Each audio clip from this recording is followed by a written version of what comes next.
Assalamualaikum warahmatullahi wabarakatuh.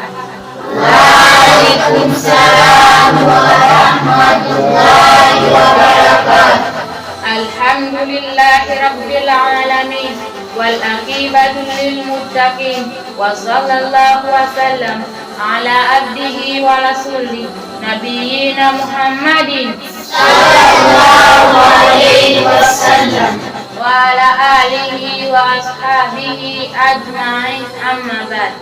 Bil ismi yusamma, kwa jina naitwa Nuhula binti Muhsin, Nuhula mtoto wa Muhsin, qadaltu fi madrasati Mubarak, nikiwa kama mwanafunzi wa madrasati Mubarak, tahta muallimi Hudhaifa bin Rajab, nikiwa chini ya uongozi wa mwalimu wangu Hudhaifa mtoto wa Rajab.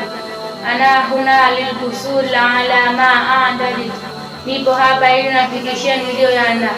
Istama ila hadhihi alkalimat ya ummi wa abi, yasikiliza maneno haya mama yangu na baba yangu. Aqulu lakal maana alaqiq almuslim, na kufahamisha maana halisi ya Muislamu. Almuslim huwa shakhsu alladhi alhayat, Muislam ni yule anaishi maisha yake yote min hilali muraqaba hududillah, kwa kufuata mipaka ya amrisho ya Mwenyezi Mungu na mtume wake. Min khilali tibai kulli ma amara Allahu rasuluhu, kwa kufuata yote aliyoamrishwa na Mwenyezi Mungu pamoja na mtume wake. Watalaka kulli ma la yahdharu, na kuyaacha yote aliyokataza. Wa hadha, assalamu alaikum wa rahmatullahi wa barakatuh.